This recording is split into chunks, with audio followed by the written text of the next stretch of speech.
통합사회 미래행 교과서 176쪽부터 181쪽까지 다양한 불평등 현상.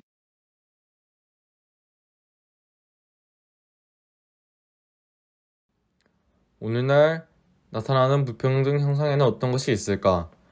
오늘날 사회 불평등 현상이 심화함에 따라 사회 구성원들이 공정하게 대우받지 못하는 일이 증가하고 있다. 사회 불평등이란 부권력 지위와 같은 사회적 희소적 가치가 불평등하게 분배되어 개인, 집단 및 지역이 서열화되어 있는 현상을 말한다. 불평등은 사회적 자원의 희소성 때문에 어느 정도는 자연스럽게 나타나는 현상으로 볼 수 있지만 그 정도가 심해지면 구성 간의 사회적 갈등으로 이어져 심각한 사회 문제를 초래할 수도 있다. 오늘 나타나는 불평등 현상에는 구체적으로 어떤 것들이 있을까? 사회 계층의 양극화. 사회 계층은 경제적 계급, 정치적 권력, 사회적 지위 등 다양한 차원에서 사회 구성원 사이에 형성된 일정한 층을 의미하는데 구성원이 어떤 계층에 소속되어 있는지에 따라 사회적 자원이 서로 다르게 제공되기도 한다. 오늘날 우리 사회에서는 중간 계층이 점점 감소하면서 구성원들이 상층과 하층의 양극단으로 쏠리는 사회 계층의 양극화 현상이 나타나고 있다. 사회 계층의 양극화 현상은 다양한 원인에 의해 발생하지만 일반적으로 재산과 소득의 차이에 따른 경제적 격차를 대표적인 원인으로 꼽을 수 있다. 이러한 경제적 격차는 교육 기회의 격차와 같은 다양한 격차로 이어져 부모의 계층이 자녀에게 대물되는 결과를 낳기도 한다. 이는 개인의 능력이나 업적에 의한 계층 이동을 막아 폐쇄적인 사회 구조를 형성한다는 점에서 문제가 될 수 있다. 사회적 약자에 대한 차별. 우리 사회에는 장애인, 여성, 이주 노동자, 북한 이탈 주민 등과 같은 사회적 약자가 존재한다. 이들은 정치적, 사회적, 경제적으로 불평등한 대우를 받기도 한다. 다음 사례를 살펴보자. 위 사례에서 다들 그러더군요. 결혼한 여성이 이직하거나 취업하기는 힘들다고요.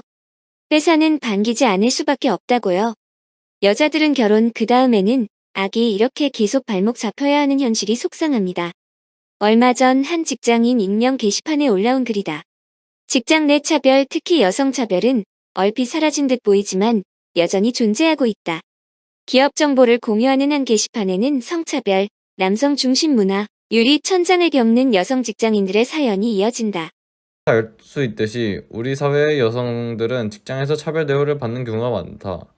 이는 대부분 여성이 남성보다 육아 및 가사 노동에 적합하고 사회적 활동에는 적합하지 않다는 편견이나 출산과 육아에 따른 업무 공백을 이유로 여성 고용을 꺼리는 사회적 환경 등에서 비롯한다. 이처럼 사회적 약자에 대한 차별의 원인은 성별 장애, 출신 지역 등에 대한 선입견 및 편견과 이러한 차별을 용인하는 사회적 환경 등을 들 수 있다.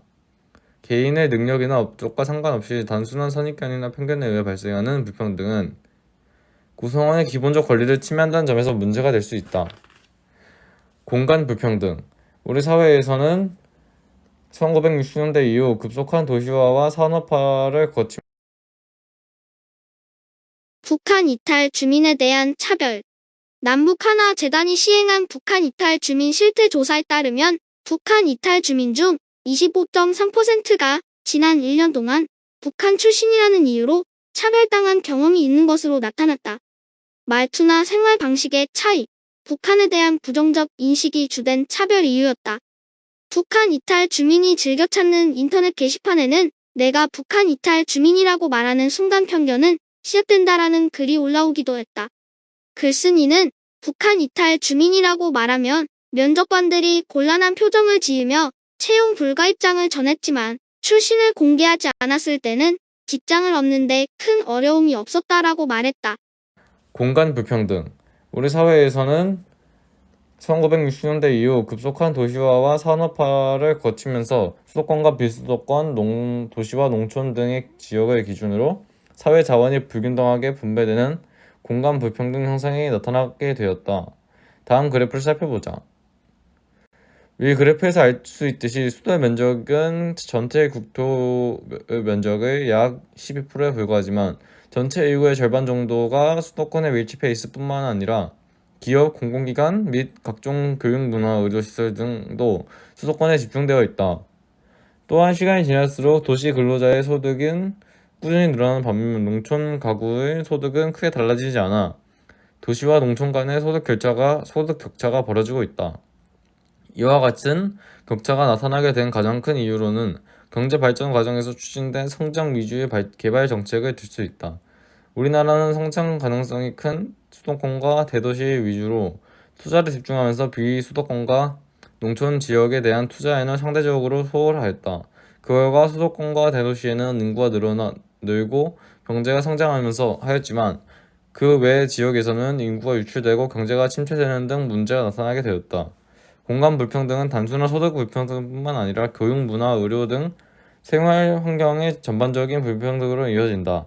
단지의 특정 공간에 산다는 이유만으로 이러한 불평등을 겪어야 한다면 이는 사회 통합을 저해하여 정의로운 사회를 실현하는 데 걸림돌이 될 수 있다.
수고하셨습니다.